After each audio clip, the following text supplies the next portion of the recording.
You turn on your kitchen tap tonight and the water company is charging you for rain. Rain that fell on your own roof. Rain you already paid property tax on. Every shower, every flush of the toilet, every glass of water for your grandkids. Somebody is counting it. Somebody is sending you a bill at the end of the month that grows bigger every single year. Now imagine a single copper pipe. One pipe, $6. Set up the way the Amish in Lancaster County have done it for 150 years. Clean drinking water for the rest of your life. Not 1 cent to the utility company. 41,000 gallons. That is how much rain falls on the average American roof every year. More than a family of 4 uses for drinking, cooking, and bathing combined.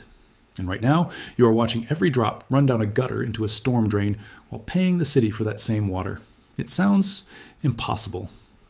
I thought so too, until I stood in an Amish kitchen in Millersburg, Ohio, and watched a man pour me a glass of water that came out of a $6 pipe.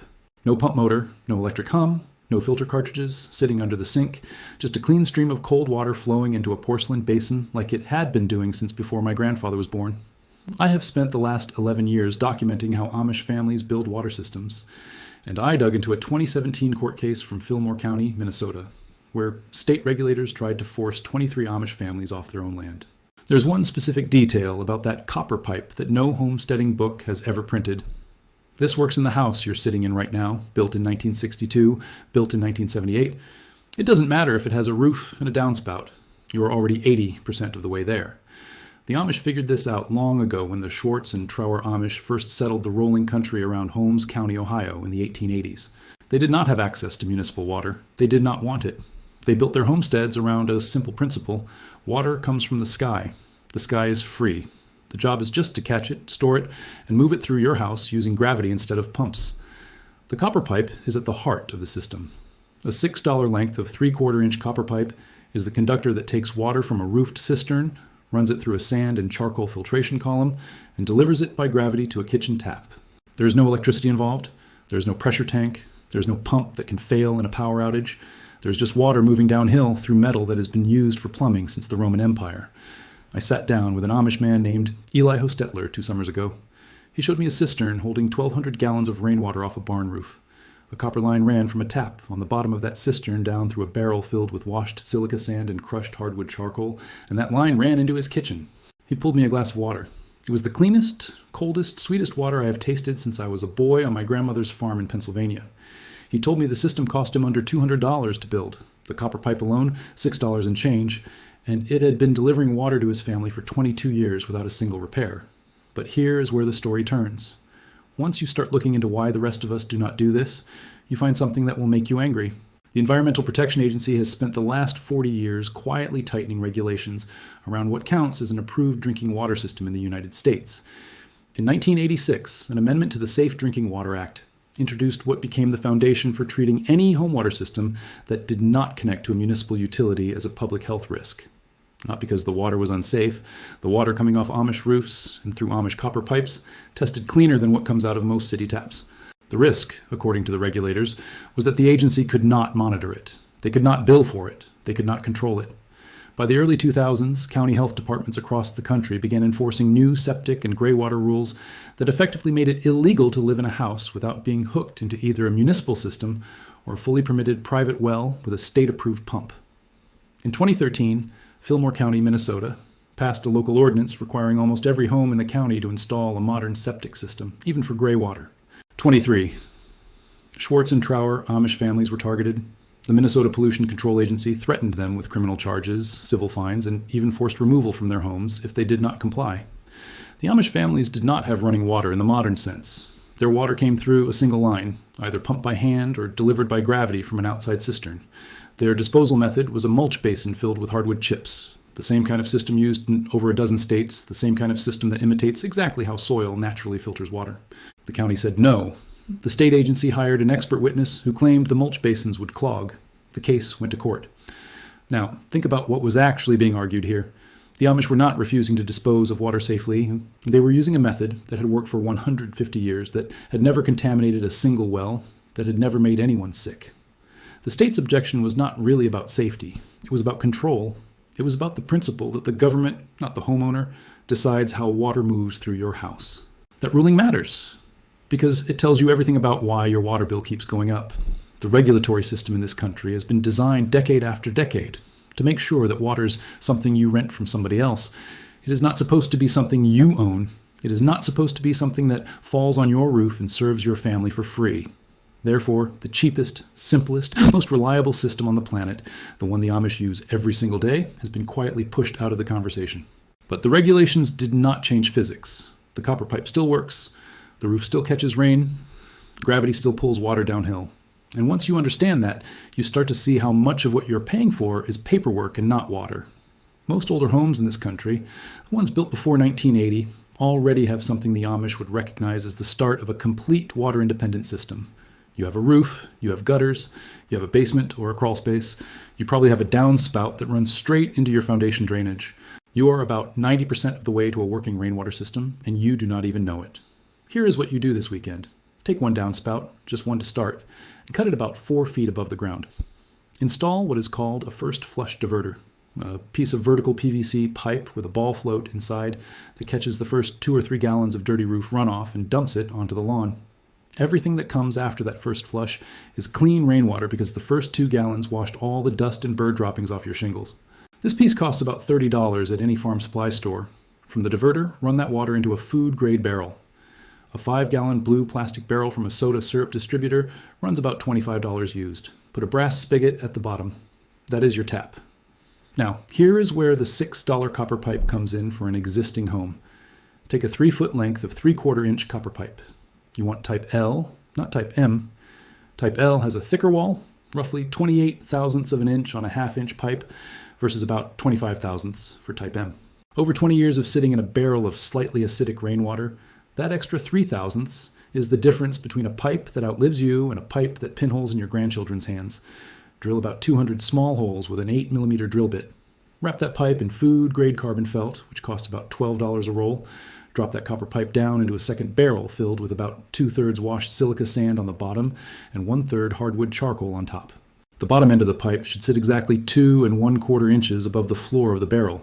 The water flows from the first barrel into the top of the second barrel, drains down through the charcoal and sand, and exits through that copper pipe at the bottom. What comes out the other end is water that tests cleaner than what most municipal systems deliver. The sand removes sediment, particles, and organic matter. The charcoal binds chemical contaminants like chlorine, pesticide residue, and most volatile compounds. The copper pipe itself, because copper is naturally antimicrobial, kills bacteria that try to grow on the inside surface. The Amish discovered this combination by trial and error over a century. Modern water chemistry confirms it works exactly the way they figured out. One more detail before you go further. If you live anywhere, temperatures drop below freezing, pitch the overflow line at a minimum of 1/4 inch of drop per running foot all the way to daylight. A flat overflow line will hold a 1/2 cup of standing water. That 1/2 cup will freeze. Once it freezes, it acts like a cork, turning your barrel into a pressure vessel during the next thaw. Water cannot freeze in a line that will not let it sit still. You can hook this whole system into the cold water line under your kitchen sink with a simple T-fitting and a shutoff valve.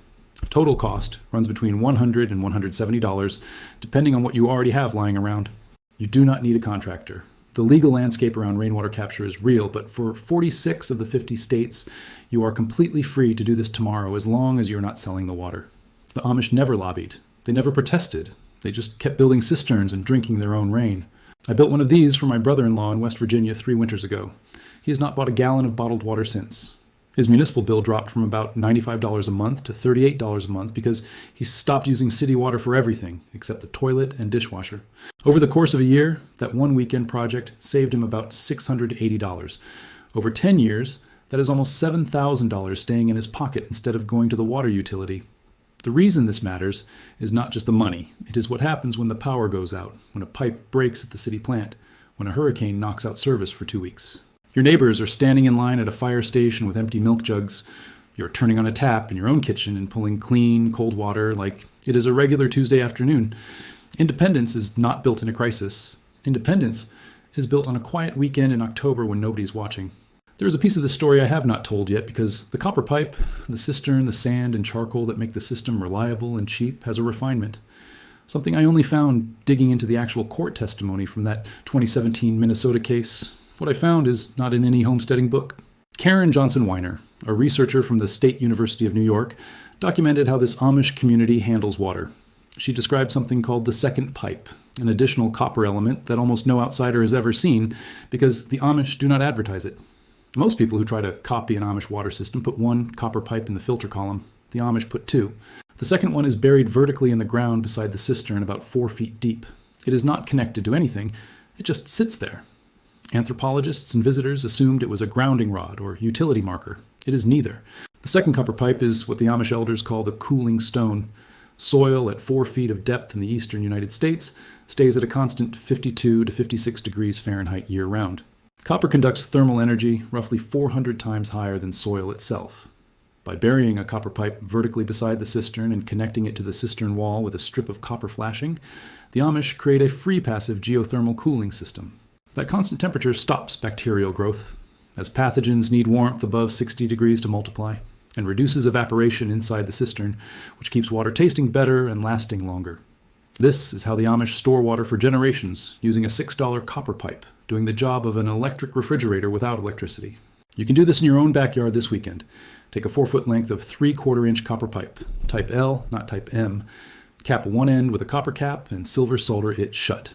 Drive it vertically into the ground beside your water storage barrel. Run a strip of copper flashing from the top of the buried pipe and clamp it tight to the side of your barrel. Within about 3 days, your stored water will reach soil temperature and stay there indefinitely. Bacterial counts drop, and storage life multiplies by a factor of 5 or 6. This technique is not in any mainstream homesteading guide, prepper manual, or survival channel.